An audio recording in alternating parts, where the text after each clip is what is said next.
आगे देखेंगे हम लोग।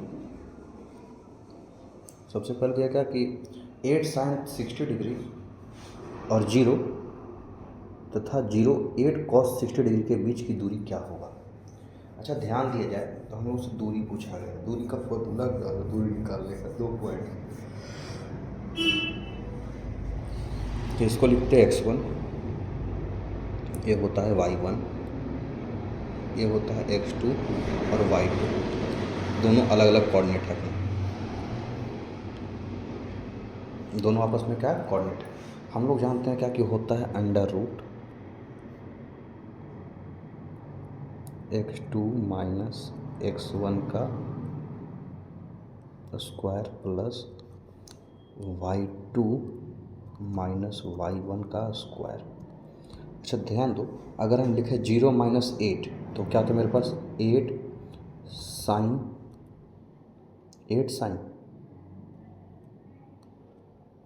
60 डिग्री, 8 साइन 60 डिग्री का स्क्वायर होता। माइनस में हो चाहे प्लस में हो, उससे कोई फ़र्क थोड़ी पड़ता। यहाँ भी क्या होता 8 cos 60 degree, 8 cos 60 degree.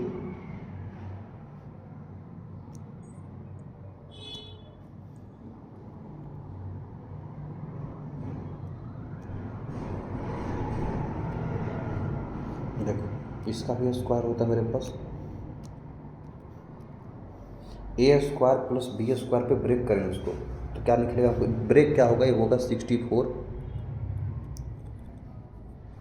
Sign square theta plus cos square plus 64 cos square theta. 64 जैसे ही कॉमन लेंगे मेरे पास देखो एक ही ऑप्शन 64 दिख रहा है। साइन स्क्वायर थीटा और कॉस स्क्वायर थीटा का वैल्यू तो 1 होता है, ठीक है। आगे देखिए दूसरा बोल रहा है क्या,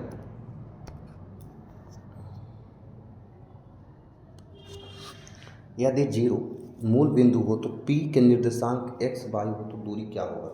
अगर 0 से मान लो 0 से मूल बिंदु तो 0 माइनस एक्स क्या होगा, x होगा।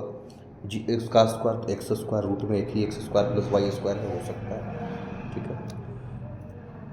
आगे देखिएगा,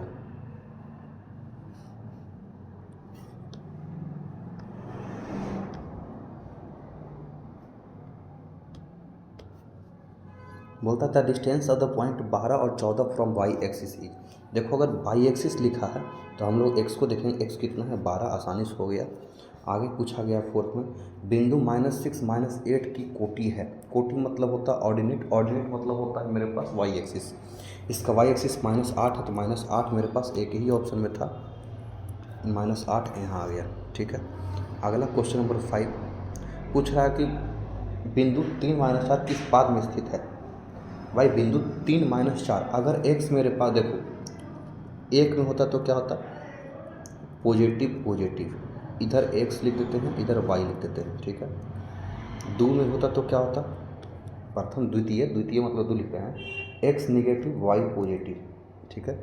3 में होता तो क्या होता, x भी निगेटिव और y भी निगेटिव। 4 में होता तो क्या लिखते, x positive but y negative. हमको दिया गया x पॉजिटिव है और y निगेटिव, पहले वाला नंबर x होगा, ए वाला x होगा, ए वाला y होगा, ठीक है। तो x पॉजिटिव y निगेटिव चतुर्थ में है, आसानी से लगा देंगे इसको, ठीक।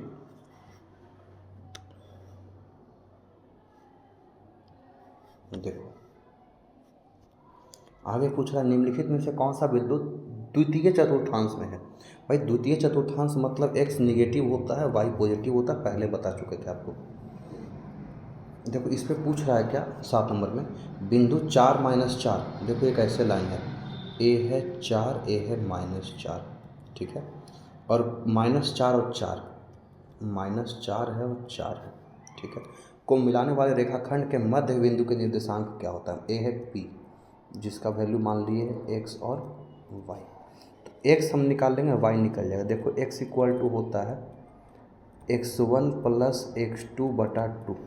x1 कितना है 4, x2 कितना है 0, तो 4 - 4 बटा 2 कितना आएगा 0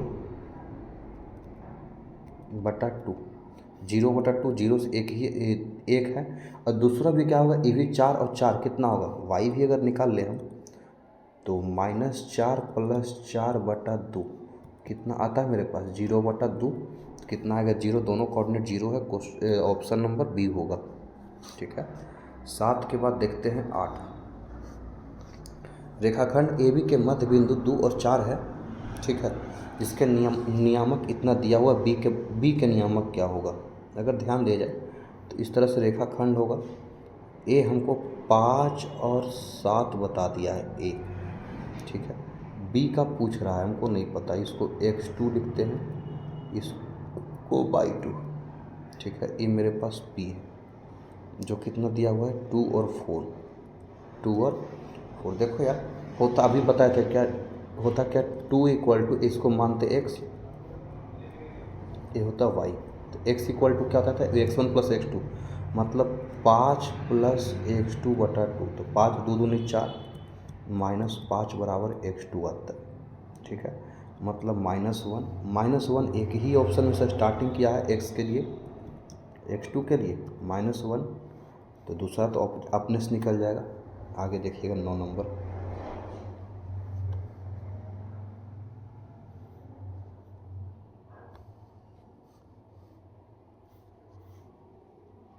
एक मिनट भाई, इसको पहले कुछ इरेज कर लो।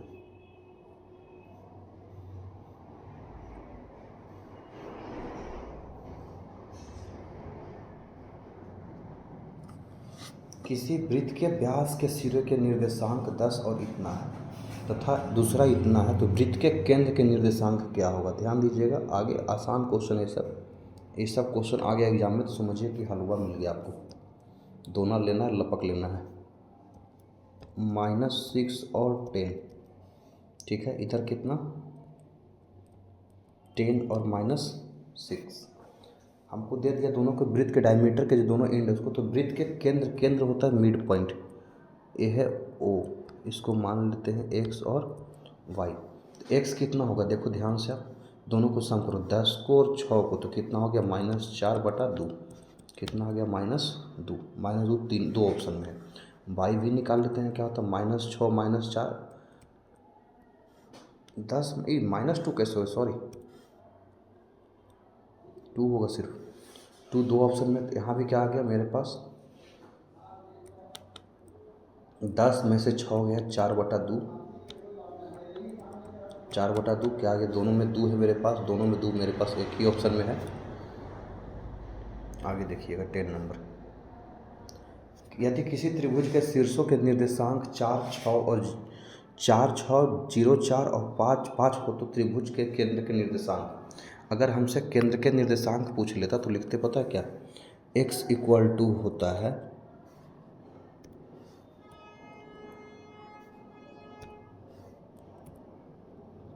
x1 plus x2 plus x3 बटा 3, और y इक्वल टू क्या होता है y1 plus y2 plus y3 बटा 3, ठीक है।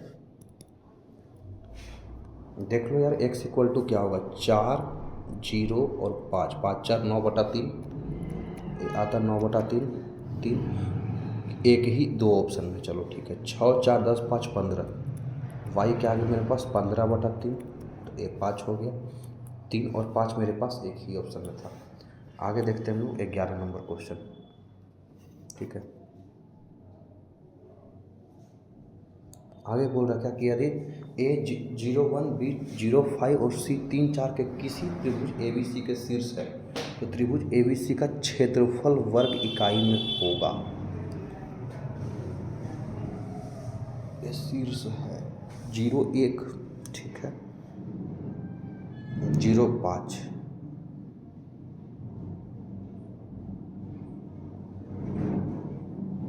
3 4,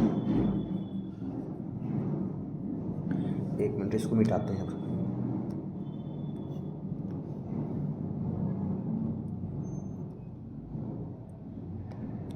देखिएगा, आप चुपचाप डिस्टेंस फार्मूला लगा कर डिस्टेंस निकाल सकते हैं। तो क्या होता है 0 - 0, पहले ए बी निकाल लेते हैं। अगर हम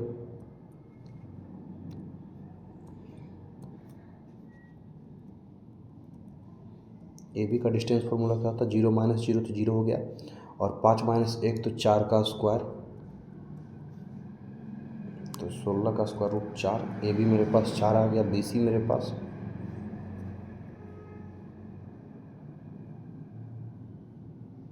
नहीं, इसको नहीं लगाए, दूसरा लगा देते हैं। हटा।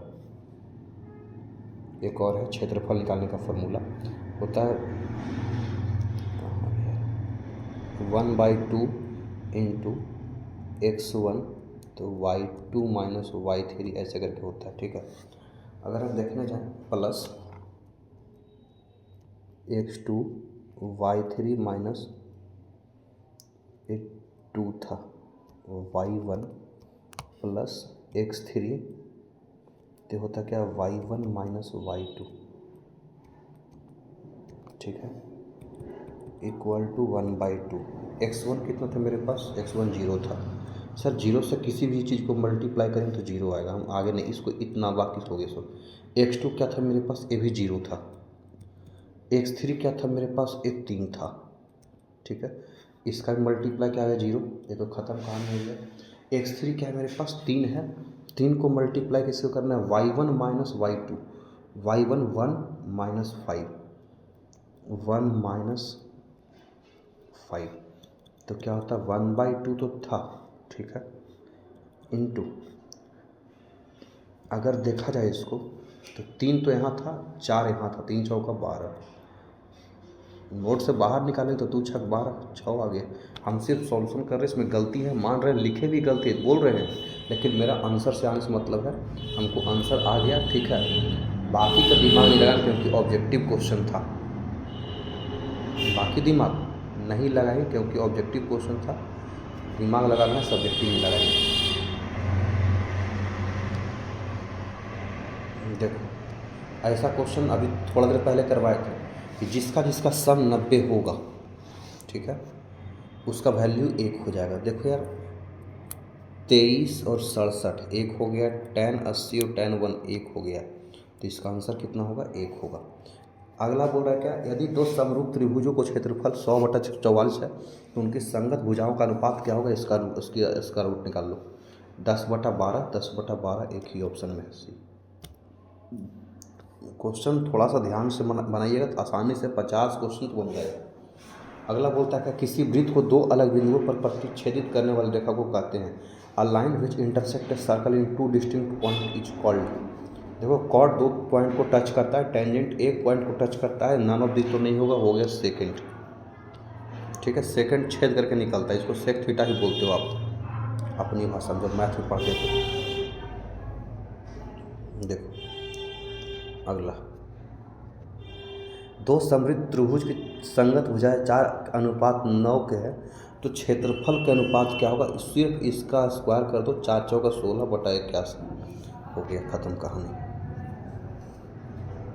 16 नंबर, त्रिभुज ABCDEF के समरूप है तो बोल रहा है BC 3 है, मतलब 3/4 का स्क्वायर कि दिया होगा। त्रिभुज ABC का क्षेत्रफल दिया हुआ है, ABC पहले लिखे हैं 54 त्रिभुज DEF।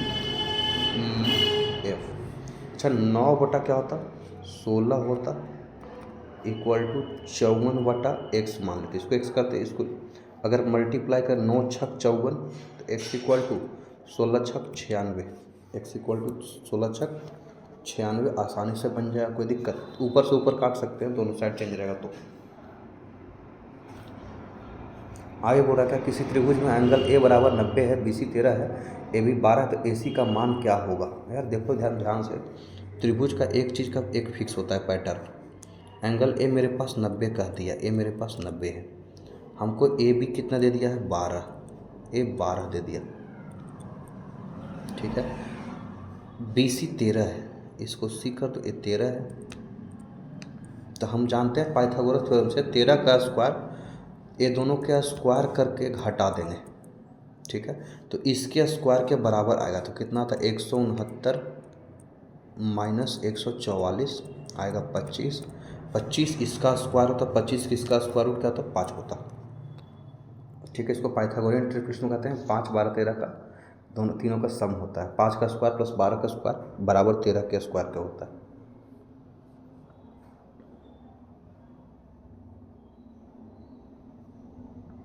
देखिएगा त्रिभुज DEF तथा PQR में दिया है एंगल D बराबर एंगल Q।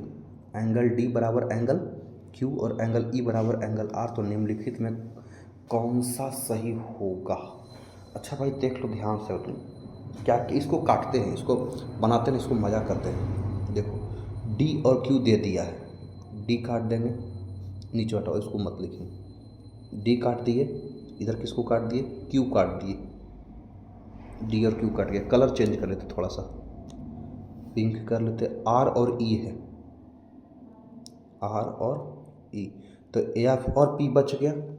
एंगल एफ बराबर एंगल पी एक ही जगह पे है, कोई दिक्कत है, आसानी से बन गया। फिर से अपना ब्लैक यूज कर लेंगे। देखो अगला क्वेश्चन बोल रहा है क्या, त्रिभुज ए बी सी और डी ई एफ इस प्रकार है कि तीनों का भुजा A B B C C A D E F और ई एफ, एंगल ए बराबर 40 है, बी बराबर 80 है, तो एफ का मान क्या होगा। देखो ध्यान से देखो, एक 40 है और एक 80, तो दोनों का सम 120, तीसरा 60 होगा, तो इसमें भी 60 होना चाहिए। ठीक है, त्रिभुज को सर्वांग समता का नहीं, एक मिनट,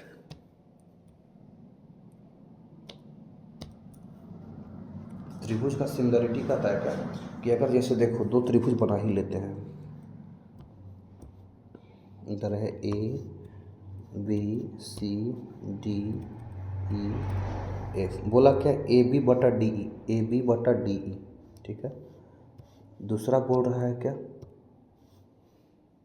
बी सी बटा ई एफ, बी सी बटा ई एफ, और तीसरा बोल रहा है क्या ए सी बटा डी एफ, ठीक है। तीनों आपस में इक्वल है। एंगल ए वाला हमको बोला 40, दूसरा बोला बी 80,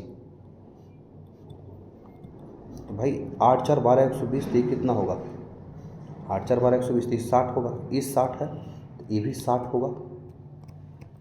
हमसे पूछा है एफ कितना होगा, 60 डिग्री। आगे देखिएगा,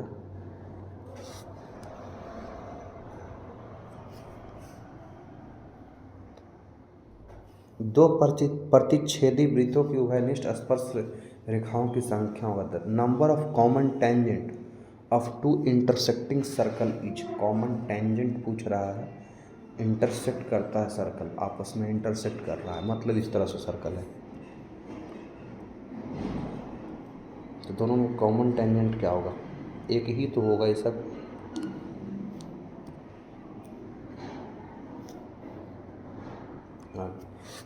किसी बाह्य बिंदु P से वृत्त PA एवं PB को दो स्पर्श रेखा खींची जाती है, यदि PA 8 है तो PB कितना होगा, 8 होगा, क्योंकि बाहर से ऐसा बताया गया है, ए पी है, ए है, ए बी है, तो जितना का लेंथ इतना उतना ही लेंथ ए बी होता है, इसलिए कितना, अगर ए 8 है ए बी कितना होगा, 8 होगा, PA और PB, कोई दिक्कत।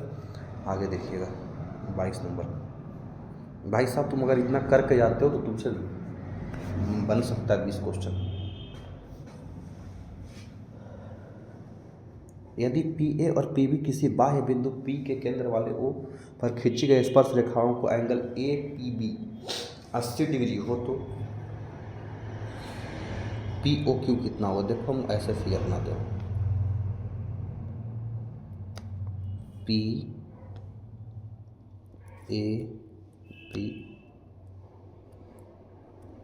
PAPO, एंगल APB हमको दे दिया कितना, 80। हमसे पूछा क्या, एंगल POA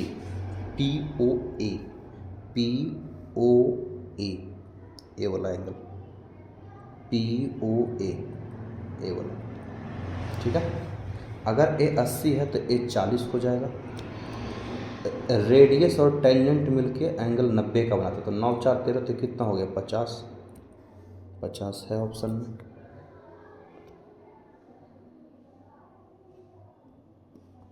आगे देखें, स्लाइड तो ढेर सारा है, कंप्लीट भी हो रहा है धीरे धीरे, सिर्फ हम ऑब्जेक्टिव करवाएंगे। वृत्त बोल रहा है क्या, वृत्त पर स्थित किसी बिंदु पर खींची गई स्पर्श रेखा स्पर्श बिंदु से होकर जाने वाली त्रिज्या से कौन सा एंगल बनाती है, अभी तो बताए थे भाई। What is the angle between tangent drawn at any point of circle and the radius passing through the point of contact is 90 degree, कितना होगा, 90।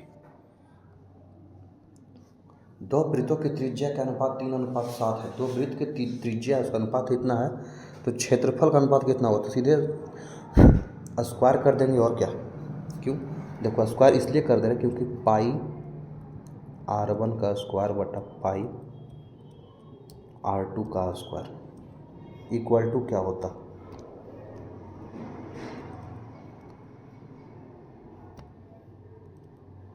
पाई से पाई तो कट गया, r1 का स्क्वायर मतलब 3/4 का स्क्वायर, 3/4 का स्क्वायर 9/16, 9/16 एक ही ऑप्शन में है।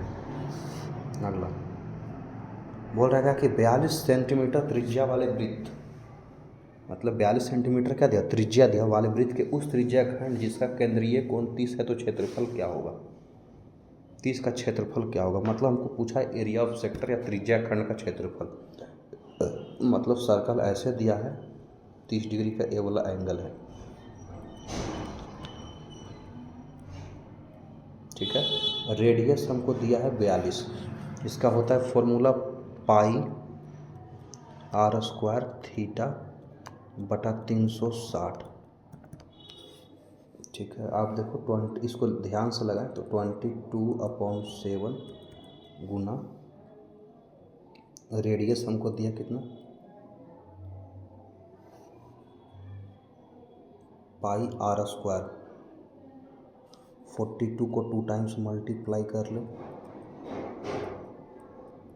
इंटू 30/360, थीटा कितना था 30 था, इसको थीटा मान लेते हैं, थीटा इक्वल टू 30। तो जब 360 से कटेगा तो 12 तिहाई 36 से हो गया 12, 7 छक 42, 6 हो गया, तो 6 दूनी 12, 2 कट गया, 2 से 11 बचा, कितना मल्टीप्लाई करना, 42 को 11 से 42 जाएंगे 420 और प्लस 42 462, 462 एक ही में है, option number C.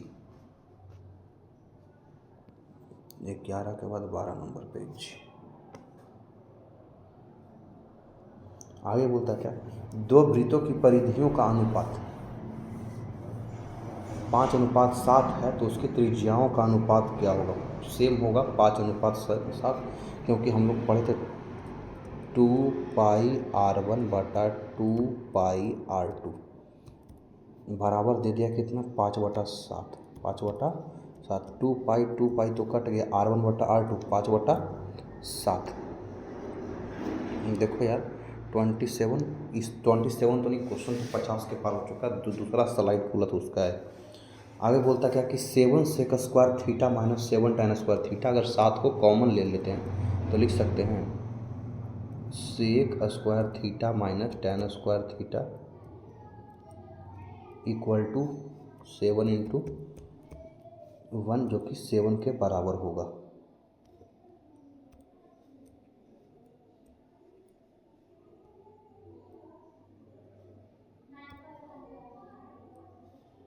Seven into 1 तो 7 के बराबर होगा, 7 मेरे पास एक ही ऑप्शन में है।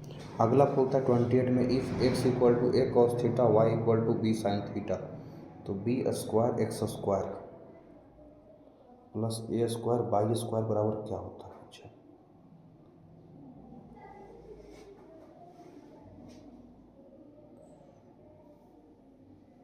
देखते हैं, इसको पहले इरेज कर ले क्योंकि जगह यूज कर रखा है।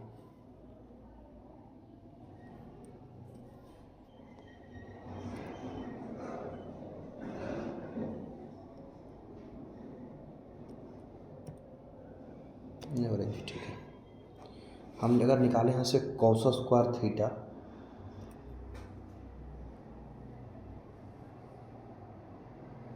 या x की जगह पे इसको पुट कर दें तो क्या होता है बी स्क्वायर था a square cos square theta, a square cos square theta plus a square b square sine square theta. ठीक है, देखो यार ए स्क्वायर बी स्क्वायर दोनों कॉमन है, a square b square common लेने से बचा क्या cos square theta plus sine square theta, इसका वैल्यू होता है 1। और जैसे ही तुम किसी चीज़ में 1 से मल्टीप्लाई करोगे तो कितना का वैल्यू इतना ही होगा, ए स्क्वायर इंटू बी स्क्वायर, ए स्क्वायर इंटू बी स्क्वायर एक ही जगह पे है। 12 के बाद 13,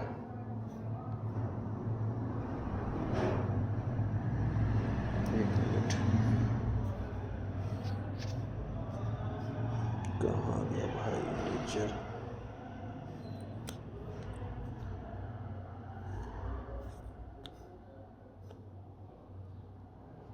आगे बोलता क्या, the angle of elevation of top of a tower at a distance of 10 metre from the base is 60 degree. मतलब एक कोई टावर है ऐसा,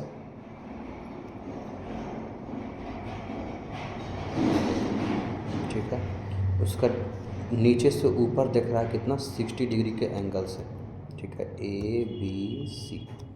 आगे बोलता है 10 मीटर के दूरी पे है, कितना पूरी ए वाला कितना है 10 मीटर। तो हमसे पूछा गया find the height of tower, तुमसे परपेंडिकुलर पूछा गया है, और ये बेस है, कितना बेस है 10 मीटर, ठीक है। लगाओ tan 60 equal to P upon B.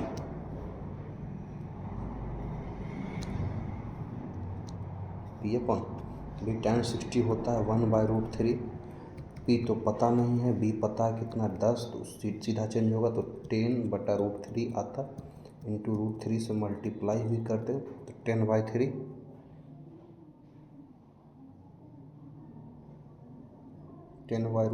रुको tan 60 भी ना, एक मीनार के शीर्ष का उन्नयन कोण उसके पास 10 मीटर की दूरी पर है, तो मीनार की ऊंचाई है,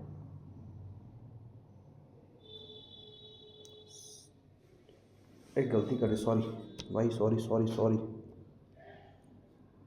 एक गलती है,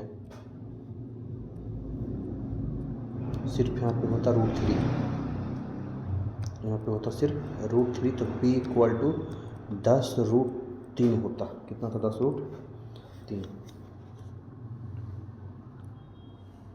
अगला क्वेश्चन भी सेम है, एक पतंग पृथ्वी से 30 मीटर की ऊंचाई पर है, मतलब पतंग यहाँ पे है, ये 30 मीटर है, ठीक है, इसकी डोरी पृथ्वी से 60 डिग्री का कोण मत, कितना 60 का, तो डोर की लंबाई होगी, डोरी मतलब हमसे ए पूछा है, हाइपोटेनस होगा, 90 होगा, पी होगा, ए बी होगा, ठीक है। पी और एच का रेशियो होता है cos theta, sorry sine theta, तो साइन 60 इक्वल टू लगाएं कितना होगा, साइन 60 इक्वल टू होगा p upon h 30/h, sine 60 होता है √3/2 equal to 30/h। Cross multiply अगर करते हैं हम तो होता है क्या, 30 दूनी 60, यहाँ से 60/√3 कहीं आता है, देख लेते हैं इधर ऑप्शन से, 60/√3 कितना है मेरे पास, h इक्वल टू, इसको मिटाओ,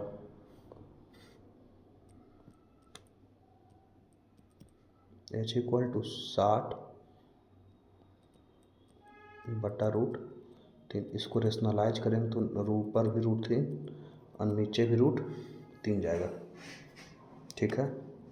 तो √3 तो इंटू 3, तो 60 को जैसे ही मल्टीप्लाई करेंगे तो 3 से 3 कटेगा तो आएगा 20, 20√3 किसी ऑप्शन में भी दिख रहा है, 20√3 किसी ऑप्शन में भी दिख रहा है, बिल्कुल दिख रहा है। आगे इसको मिटाते हैं पहले थोड़ा,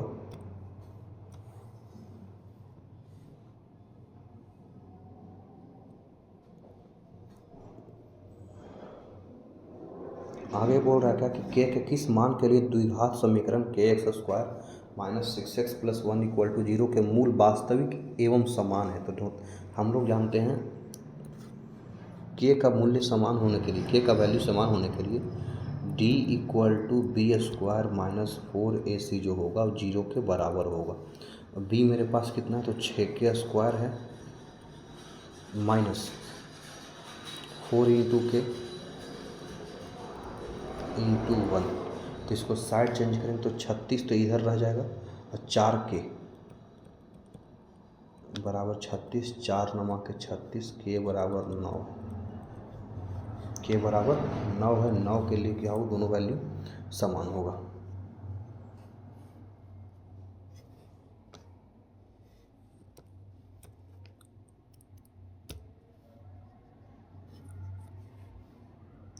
देखना, बोलते हैं यदि बहुपद पी एक्स का एक शून्यांक 2 हो तो निम्नलिखित में से पी एक्स का एक गुणनखंड होगा। पी माइनस टू इसके अपोजिट साइन के साथ आ जाएगा। X minus two equal to क्या होगा,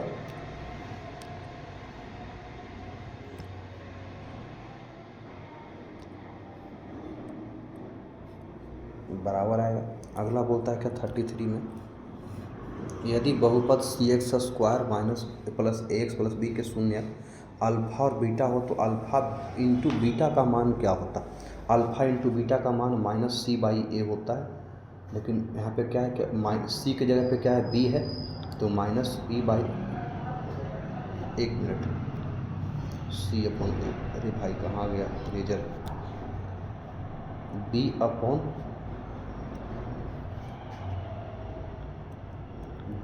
सी किसी ऑप्शन में है तो ठीक है,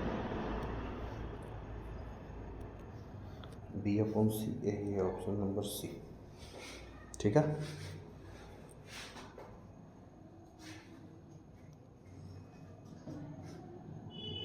अगला पूछ रहा है क्या कि निम्नलिखित में से कौन द्विघात समीकरण है। द्विघात नहीं होना चाहिए था, द्विघात तो कोई नहीं है, क्वाड्रेटिक है तो समीकरण लिखे कोई बात नहीं चलेगा।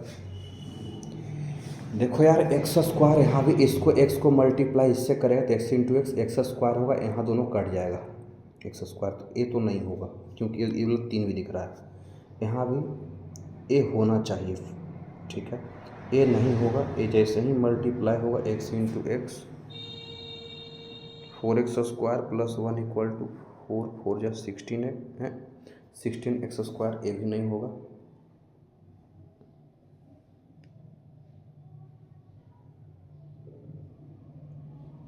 ए भी नहीं होगा, ए भी नहीं होगा, ए भी नहीं होगा, ए भी नहीं होगा, क्योंकि 4 चौका 16x स्क्वायर, इधर आएगा 16x स्क्वायर हो जाएगा, नहीं होगा ए भी, तो बच गया क्या, ऑप्शन नंबर 1। अगला पूछा है इनमें से द्विघात समीकरण नहीं है, मतलब क्वाड्रेटिक इक्वेशन नहीं है, तो भाई ए तो है, ए तो नहीं है, एक्स स्क्वायर दोनों साइड दोनों साइड ऐड हो जाएगा तो ए है, ठीक है, ए ऑप्शन गलत है। ए भी क्यूब में है, ए भी क्यूब में है, ए स्क्वायर 3x स्क्वायर, ए भी 3x, एक्स स्क्वायर यही होगा, सी नंबर। कैसे, एक्स स्क्वायर को एक्स को जैसे ही स्क्वायर किए इधर 3x स्क्वायर था, सब्ट्रैक्ट भी करेंगे एक एक्स स्क्वायर बच जाएगा, वही एक्स स्क्वायर बच के तो क्या होगा, क्वाड्रेटिक इक्वेशन बनाएगा। अगला बोलता है क्या कि find the discriminant, D equal to क्या होता है, बी स्क्वायर माइनस 4ac, विवेचक निकालने के लिए, तो बी कितना है, बी है मेरे पास -7 के स्क्वायर, -4 इंटू 2 इंटू 6 कितना होगा, 49 -4 दूनी 8 छक 48, जो कि 1 होगा, एक ही ऑप्शन में 36 में है, 15 के बाद 16 number.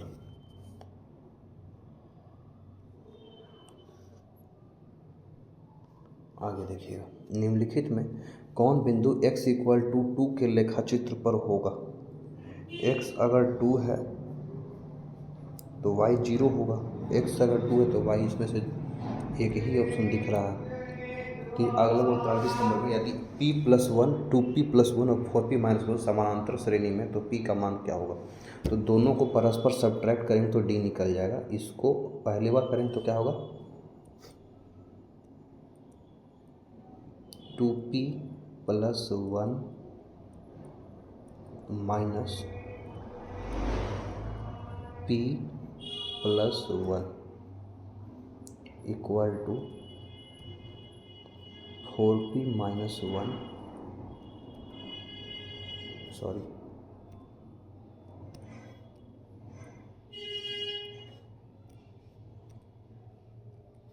Minus 4p-1 minus 2p+1।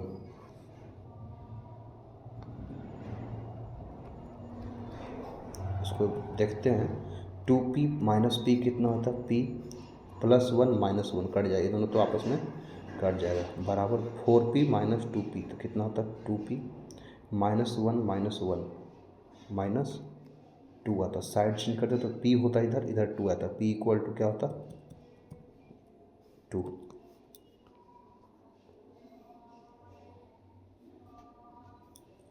पूछ रहा है कि कॉमन डिफरेंस क्या होगा अर्थमेटिक प्रोग्रेशन अगर 1, 5 और 9 है तो क्या होगा। 5 माइनस 1 कितना होता, 4, जिसमें 4 दिखे वही टिक कर दो। अगला बोलता है क्या कि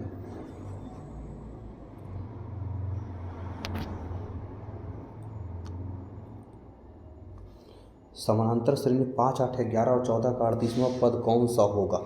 38वां पद इक्वल टू निकालने के लिए होता है, इसके लिए होगा क्या, a प्लस 37d। ए है मेरे पास 5 प्लस 37 इंटू डी कितना है मेरे पास 3, तो 35 दिया 105 होता है, 37 दिया 111 होगा, 111 और 5 16,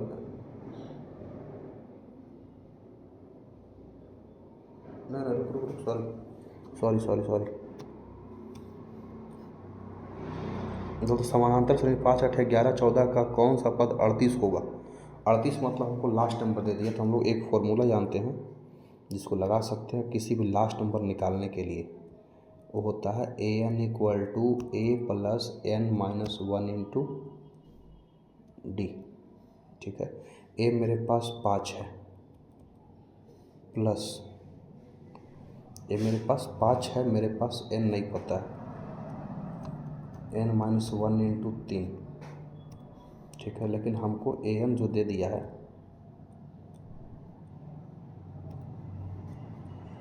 ये दिया कितना 38, अगर लिखे 38 minus 5/3 equal to n minus 1, अगर 38 में से 5 घटा 33/3 होगा, 33/3 प्लस 1 इक्वल टू n। अगर 33 को काटने जाए तो क्या आएगा 11, 11 प्लस 1 12, 12 देखो ए होगा सही। ठीक है,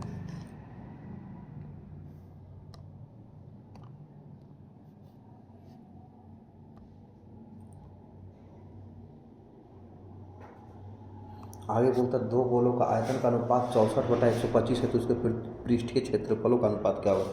जब दो गोला का अनुपात दे दिया है हमें किसका, आयतन का, तो इसका होता है आयतन का फॉर्मूला होता है गोला के आयतन का 4/3 पाई r1 का क्यूब बटा 4/3 पाई r2 का क्यूब, जो कि हमको 64/125 दिया है। ठीक है, तो 4/3 पाई 4/3 पाई तो कट जाएगा, मतलब बचेगा r1 बटा r2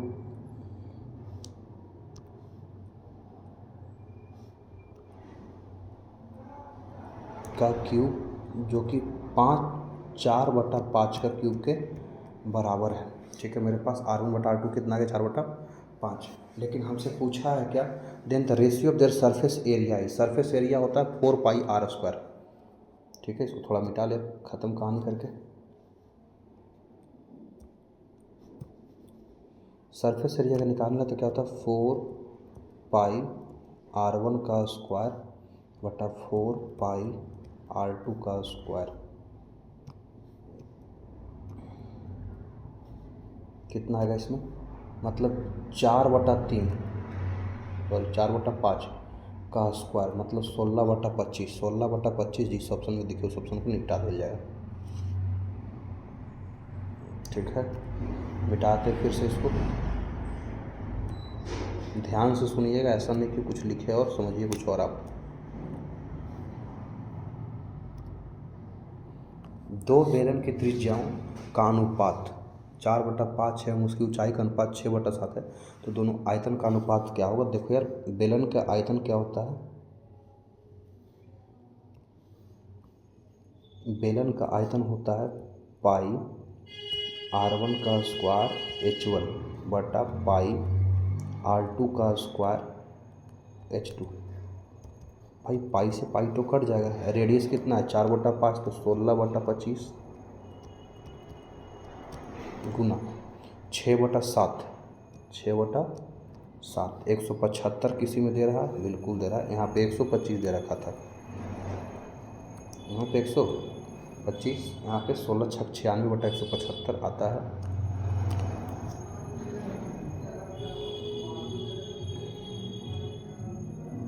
देखो अगला और कह रहा है क्या कि कोई त्रिभुज आर है जिसका अर्धगोले का संपूर्ण पृष्ठ क्षेत्रफल क्या होगा। एक मिनट,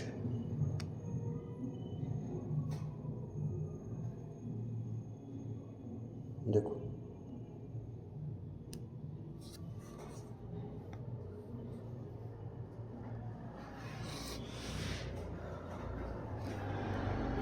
संपूर्ण पृष्ठ क्षेत्रफल अगर होता तो 3πr² होता। कितना होता? 3πr²। 3πr² एक ही में है, आसानी से निपट जाता वो। 17 के बाद 18 में आइए।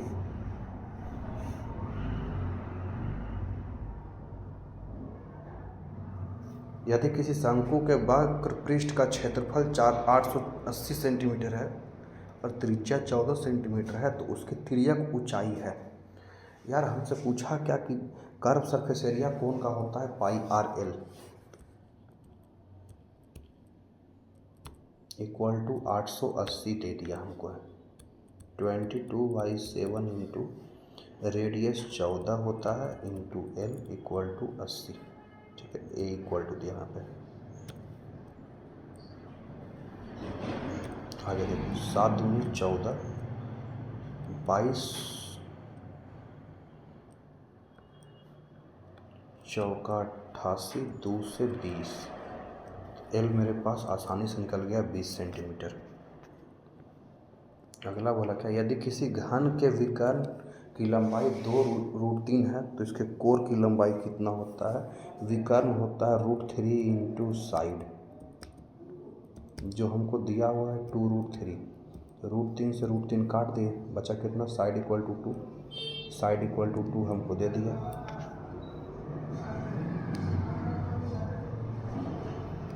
देखो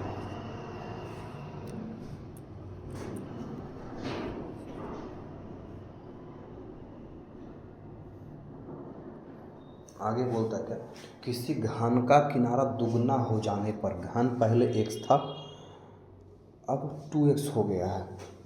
ठीक है, तो कुल पृष्ठ क्षेत्रफल के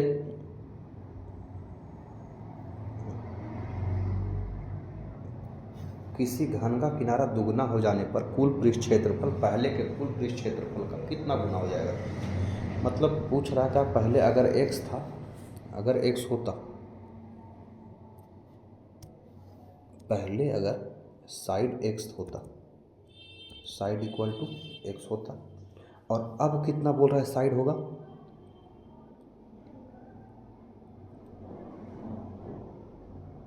अब बोल रहा है साइड 2x है, साइड बराबर 2x है।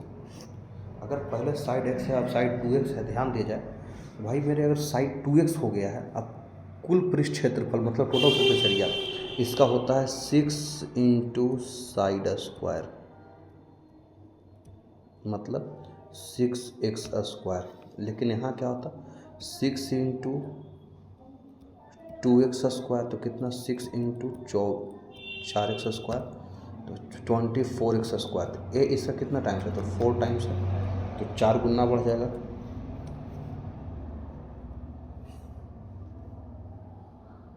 ठीक है,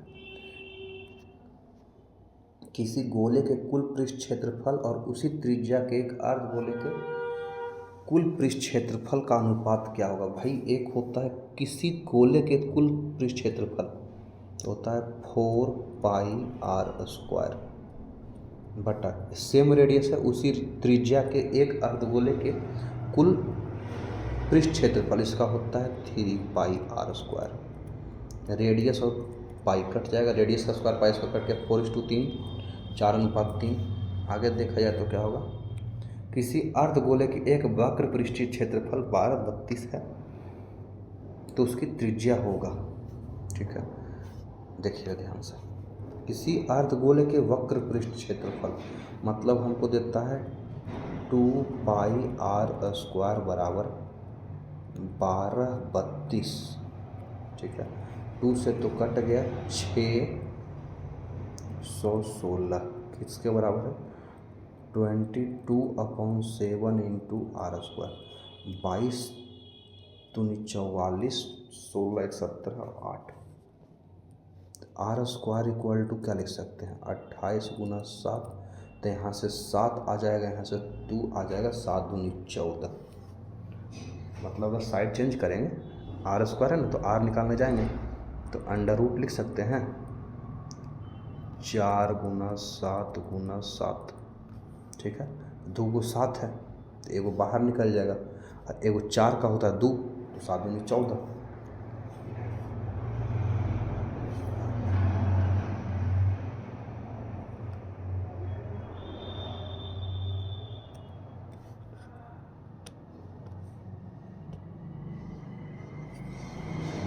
देखिए यदि cos square theta plus sine square cos theta plus cos square theta बराबर 1 है, तो sign square theta plus sign का पावर 4 थीटा की वैल्यू कितना होगा, 1 ही होता है। कैसे, ध्यान दीजिएगा, देखो इधर अगर लिखे हम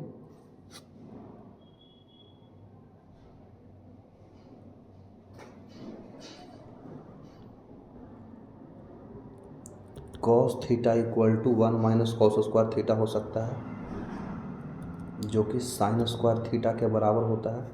इसको हम साइड चेंज कर लिए यहाँ पे,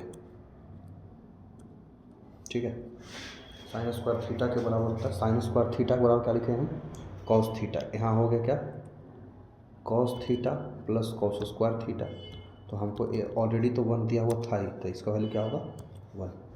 ठीक है, अगला क्वेश्चन मेरे पास है 50 नंबर में, 1 प्लस टेन स्क्वायर थीटा बटा 1 प्लस कॉट स्क्वायर थीटा बराबर क्या होगा। 1 प्लस टेन स्क्वायर थीटा होता है सेक स्क्वायर थीटा बटा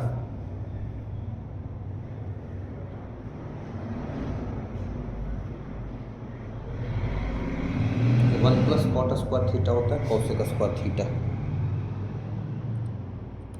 मतलब इसको लिखे तो 1 बाई सेक को लिखे तो 1 बाई कॉस स्क्वायर थीटा बटा 1 by sine square theta. Sine अगर ऊपर चल जाता है तो क्या होता, साइन स्क्वायर थीटा बटा cos square theta. Sine square theta बराबर cos square theta tan square theta के बराबर होगा। साइन 90 माइनस थीटा क्या होता है, कॉस थीटा होता। आगे देखिएगा, यदि alpha equal to beta equal to 60 degree है तो कॉस अल्फा माइनस बीटा का मान क्या होगा। Alpha minus beta 60 minus 60 zero, cos zero का वैल्यू होता है 1। इसका क्या होगा आंसर 1।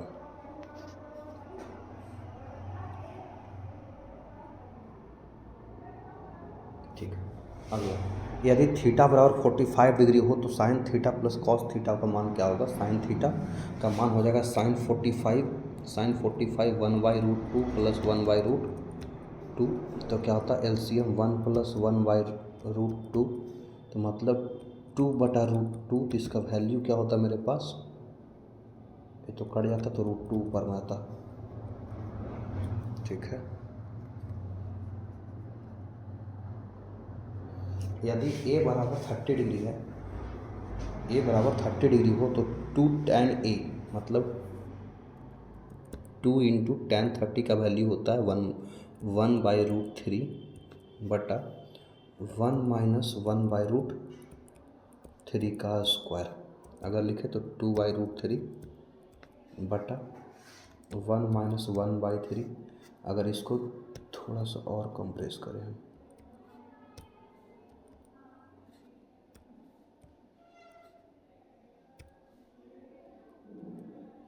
लिखे तो हो गया क्या 2 बाई रूट 3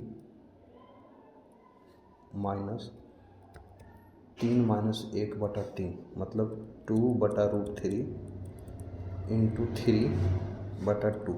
2 से 2 तो कट गया, रूट 3 से रूट 3 कट के बचा कितना रूट 3, तो रूट 3 क्या होता है tan 60 का वैल्यू, इसका tan 60 का।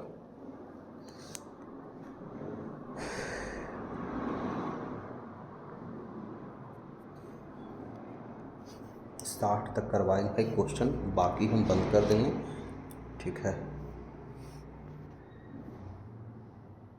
आप लोग देख लीजिएगा, नहीं होगा तो हम आप लोग के लिए और ऐड कर देंगे। यदि tan थीटा बराबर 12/5 हो तो साइन थीटा क्या होगा। मतलब ऊपर पी बटा बी बराबर 12/5 है, तो एच कितना होगा, एच मेरे पास 13 होगा।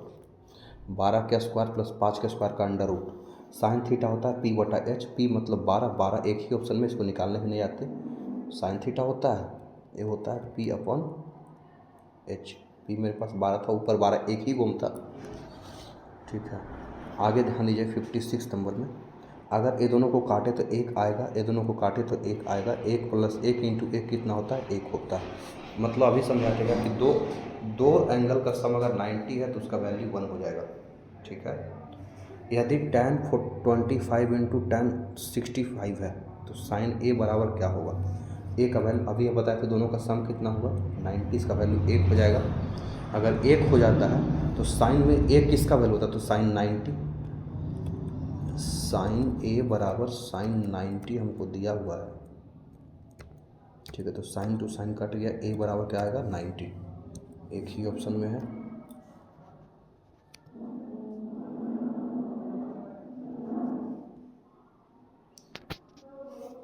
यदि cos थीटा बराबर x है तो tan थीटा बराबर क्या होगा, cos थीटा बराबर x बटा 1 है एक्चुअली। ठीक है, तो जो कि हमको दिया है कितना, b बटा h, cos थीटा क्या होता, b बटा h, हमको p निकालना है, तो p इक्वल टू क्या होगा, p इक्वल टू होता है अंडर रूट एच स्क्वायर, मतलब 1 का स्क्वायर माइनस एक्स का स्क्वायर,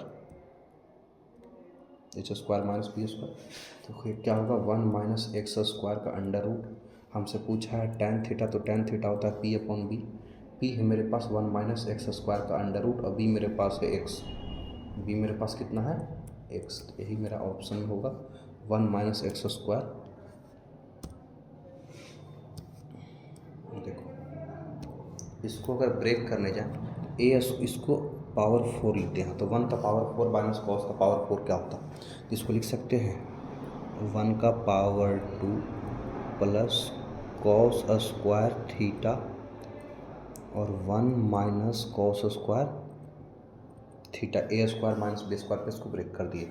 तो भाई इतना को हम लिख सकते हैं क्या, सेक साइन स्क्वायर थीटा, इसको नो चेंज, तो क्या होगा ऑप्शन में, ये ऑप्शन टिक कर रहे हो, ऑप्शन टिक कर दे रहे हैं आप पिंक पेन से हम।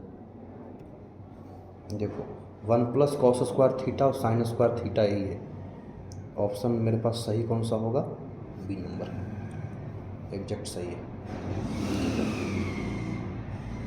आगे देखो, वाई अक्ष पर स्थित किसी बिंदु का रूप क्या होगा, वाई एक्सिस पर है तो x 0 होगा, x जिसमें 0 है वो ऑप्शन नंबर सी है।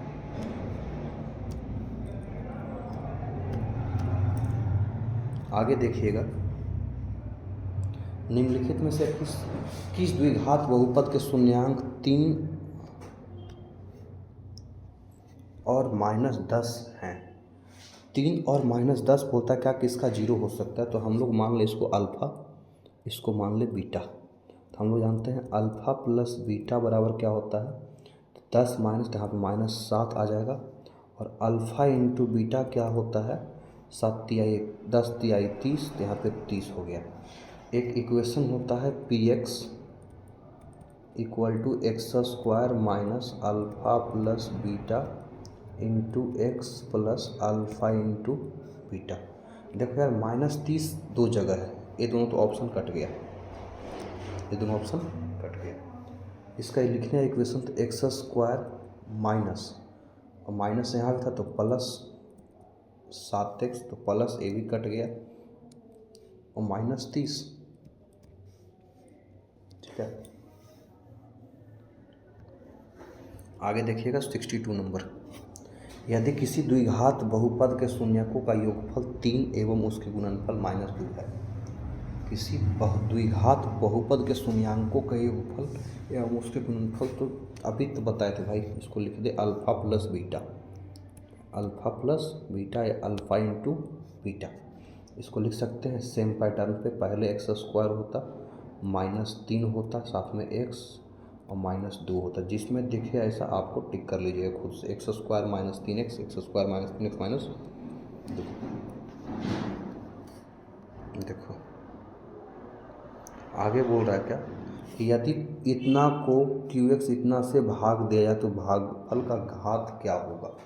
भागफल का घात क्या होगा इसको देखा जाए तो अगर हम यहाँ पे x का पावर 1 है, ठीक है, यहाँ पे 4 है, तो 1 से 4, ठीक है, 3 पावर मल्टीप्लाई करना पड़ेगा तो मैक्सिमम कितना आएगा 3। चलिए 25वां नंबर स्लाइड है जो कि इसको अब लास्ट कर देंगे भाई, अब मेरे से नहीं हो पाएगा, 100 क्वेश्चन से ऊपर हो गया, ठीक है। इस स्लाइड में भले हमको दिख रहा है 65, लेकिन हम पहले भी 25-30 कर चुके हैं, ठीक है। बोलता है 2x plus 2y plus 3x plus 6y plus 9 के कितने हल होंगे। देखो यार, x को 3 से मल्टीप्लाई करेंगे 3x आ जाएगा, 2y को 3 से तो 2 3 या 6y हो जाएगा, यहाँ पे 3 को 3 तिया 9, तो आपस में दिख रहा है क्या कि रेशियो कितना का है 1/3 का, सब में है और सब तीनों आपस में क्या है बराबर है। मतलब हम इस तरह का सेटिस्फाई, हमको कहाँ गया भाई, इरेजर हमको दिखा है क्या A1/A2 equal to B1/B2 equal to C1/C2 किसका है तो होता है समानांतर का, ठीक है। समानांतर मतलब पैरेलल लाइन, समानांतर रेखा का है, मतलब आप सॉरी समानांतर नहीं होगा भाई,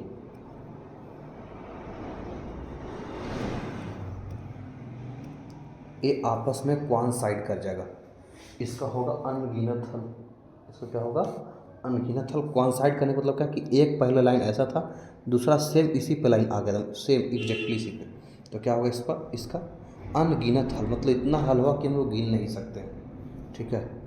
आगे बोलता है क्या कि 65 नंबर में 2 रेखीय समीकरणों के लेखाचित्र यदि समानांतर हो, अभी तो बताए भाई समानांतर हो तो क्या होगा, पैरेलल वाले का कंडीशन है नो सॉल्यूशन नहीं होगा, अनगिनत इनमें से कोई नहीं भाई, नन ऑफ द इन्फिनिटली नहीं होगा, पैरेलल में इन्फिनिटी नहीं होता, पैरेलल में नो सॉल्यूशन होता है, इनमें से कोई नहीं टिक करेंगे। और चलो 5 कर ही लेते और हटा, क्वेश्चन जब है तो क्यों भागा जाए।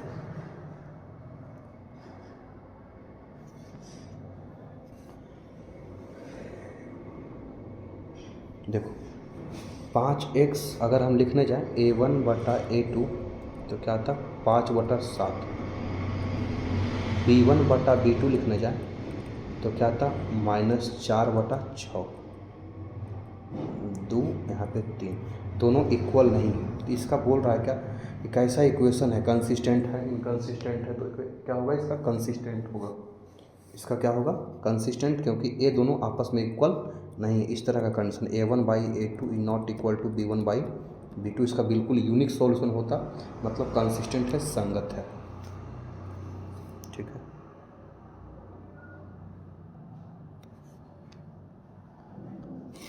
आगे देखो, यदि द्विघात समीकरण 3x² - 5x + 2 के मूल अल्फा और बीटा हो तो α² + β² का मान ज्ञात करें। इसको हटा के थोड़ा सा,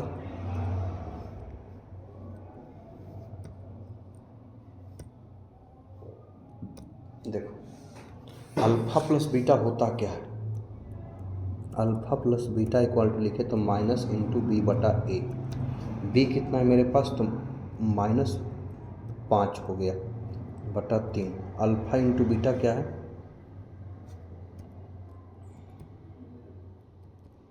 अल्फा इंटू बीटा क्या होगा मेरे पास 2/3, हमसे पूछ रहा है क्या कि α² + β², अगर इसको दोनों साइड स्क्वायर कर दें हम तो ये भी स्क्वायर हो जाता है मेरे पास, तो क्या होता है ए इसका स्क्वायर α² + β² + 2α 2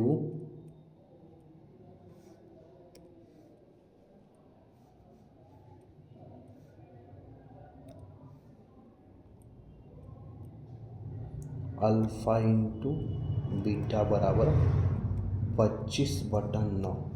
भाई हमसे इतना पूछ लिया, लिख देगा क्या, ये तो रहेगा ही रहेगा, α² + β² बराबर 2 × 2/3, तो मतलब 25/9 है, तो इसको अगला लाइन पे 25/9 - 4/3, ठीक है।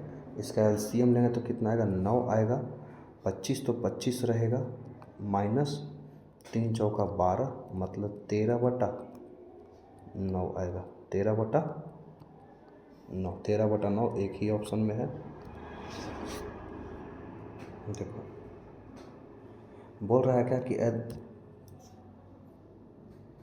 यदि द्विघात समीकरण 2x² - 7x - p का वैल्यू 0 का एक मूल्य 0 हो तो p का मान ज्ञात करें। p जहाँ जहाँ x है वहाँ वहाँ 2 पुट कर दो।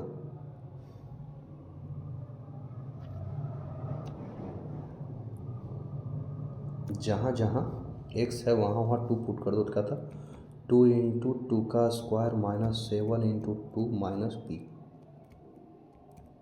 बराबर 0। तो क्या था 2 2 जा 4 2 जा 8 -14 - p बराबर 0। तो -6 - p बराबर 0। तो p बराबर क्या होगा -6। p बराबर -6 एक ऑप्शन में है।